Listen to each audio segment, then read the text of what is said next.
Okay, hi, hello.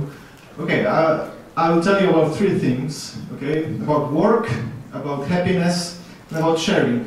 And you probably all know that the first two things are very important in your life, but I will try to tell you that the third one is also crucial.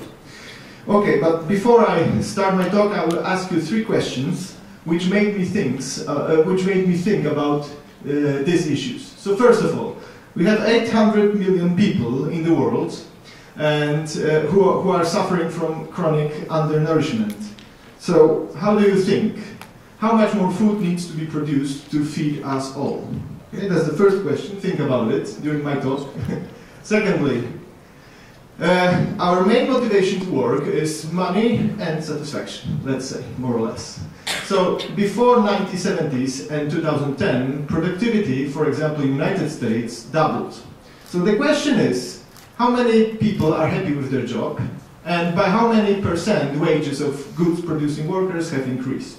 Okay? That's the second question, let's say. And the third one is, in 2012, richest 0.001% of the people owned 30% of global wealth.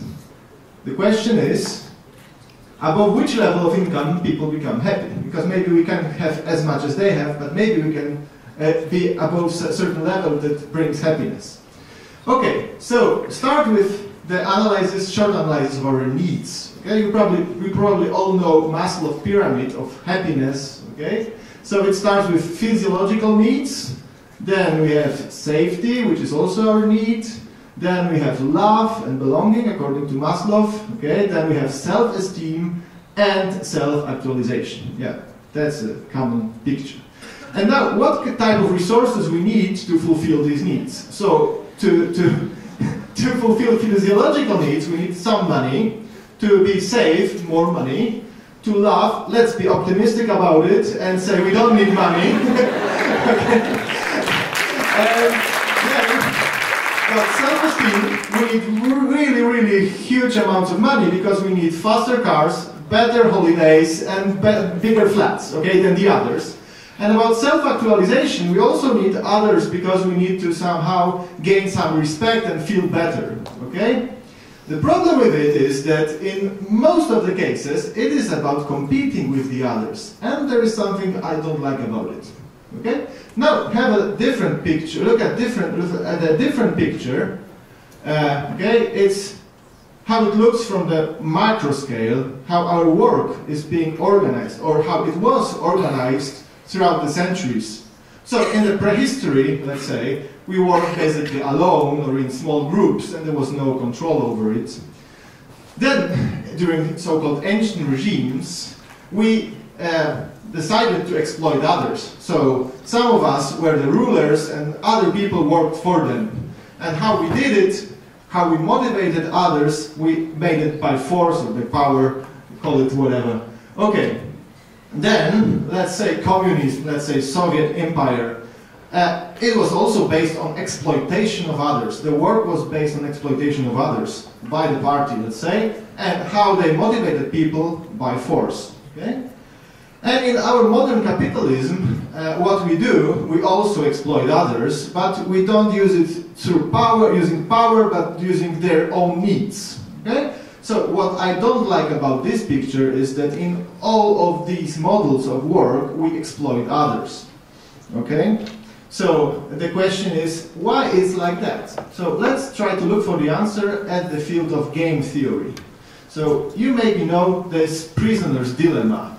It's a basic model, a really simple model from game theory. So imagine you have two people that were who were arrested by the police. The police doesn't have evidence to prove that these guys are guilty. But police separates them and ask each one of them separately, hey, listen, we caught you, and your partner already told us the truth. The only chance you have is you also tell us the truth, and you blame your partner, and in this way you will get a little bit less sentence. So the sentence will be decreased by a little part. Okay. So what these two guys can do is, first of all, they can tell the truth to the police, to blame themselves mutually, and let's say they will get like 5 years sentence, both of them. Okay? Or the first one can tell the truth to the police, and the second one can try to cooperate with the other. And in this way, the first one will become free, but the other one will get 8 years because he or she didn't want to cooperate. Okay? And the situation is symmetrical in this situation, in the second case. And what happens if both of them decide to cooperate with each other? Basically, the police has no evidence, so let's say they will keep them in arrest for a year or something. Okay? In the worst situation. Okay, so if you sum up, the best solution for both of them is to keep their mouths shut and cooperate with themselves, because in total they will get like 2 years. But what happens in practice is this one, and usually people don't cooperate in such situation. Why is that? Because they don't trust each other. They don't trust each other. Okay, and yeah, but you can say that's just a model, and it usually happens only once when we are in prison. But maybe we play other social games more times, and we remember how our people played. What was their strategy? So the very often strategy used by the people is that we cooperate with the others as long as they don't trick us. And if they trick us, we stop cooperating. Okay? And we stop cooperating till the moment we meet somebody else that tries to cooperate with us. Then we maybe trick him or her, and after that we think, okay, now maybe there are good people in the world, so maybe I will cooperate as well. So that's a very common strategy, okay? To cooperate as long as nobody tricks you. But there is also a different strategy, a strategy to trick everyone every time. Okay? So now consider a simple situation. You have like a group of people, a pretty big group of people, where everyone cooperates with everyone. And those people trust each other, but if someone is tricked, then he or she stops cooperating. Okay? And you have like 3 bad intruders, 3 bad guys, that come and try and have the tactics to never cooperate, always trick others. Okay? So what happens after the first game, let's say? They will trick 3 of those people from the small community, okay? And what will happen in the next step? Those 3 guys will stop cooperating with the others. So they will trick others as well. So 6 people will trick 6 other people. So you can easily imagine what will happen next. Hey, it doesn't look nice, okay? So we don't want such situation. But is there any way to solve this situation? Yeah, actually the situation is even worse. Because in this situation you have like a symmetric role of the players. But in the real world, usually we play with a really, really big opponent and we cannot do anything about it. But the question is if we really can do anything about it. Yeah, you probably know this picture. Okay, so what we can do is we can organize. Many people ask if there is any alternative to the free market economy and to the communist centralized economy. And the question is yes, there is an answer. It's called social economy. Okay? So in various countries, social economy is being perceived in a different way. And it has different, it's being perceived, yeah, and there are different models of the social economy in different countries. But there are like 3 principles of the social economy which are common. Which are the same in all those countries around the world. So, first of all, it's a healthy balance between the financial and social goals. So we need to make a good business, but on the other hand, we can use the profits that we generate to fulfill important social needs. Okay, that's the first principle. The second principle is democratic management. Because we can imagine a situation, an economical situation, where we all have a democratic power over the processes that happen. Okay? And the third point is shared responsibility and shared ownership.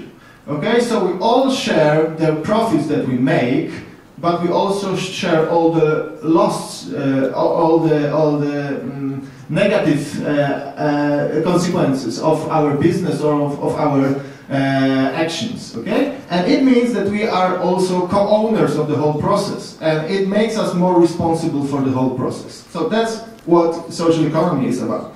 And just to show you how it works, you probably all know these examples. Okay, these are some values that are related to social economy. So it's basically, very often it's about local identity as well, about freedom, because you create your own place of work by yourself. You make a good business. It's about equality and trust. Okay, but just to show you the examples, so you probably all heard about sharing economy, BlaBlaCar and things like that, yeah? So the first idea from the field of social economy is just not to overuse the resources. So we have certain amount of resources and we can share them to use them more wisely. And in this way we can save our money and our resources and our time, anything you want to save. This little snail is the picture, is the logo of the slow food movement or slow life movement. Yeah. So it's the first idea from the field of social economy. Then it's the fair trade idea, which probably is the best known idea taken from the field of social economy, and everyone knows it, and almost everyone, I guess, accepts it. And the idea is to pay the fair share of a price to the producer. Yeah, it maybe doesn't work in this world so well as we would like to, because you can also buy this logo of fair trade and put it on your product, but the idea is nice and we can fight for it. Yeah? And then another example is, yeah, this is like a small community center, not that small, it's a community center from London, from Hackney, and it is a picture that illustrates that in social economy, you create your working place by yourself. So it's up to you how it works, and you share everything with the others, both the profits and the negative outcomes of your business. Yeah? So and you create it bottom up. And another example, it's related to the public expenses, because it's also our money that is being used to pay for certain things in our municipality and so on and so on. So it's about, that idea is the participatory budget.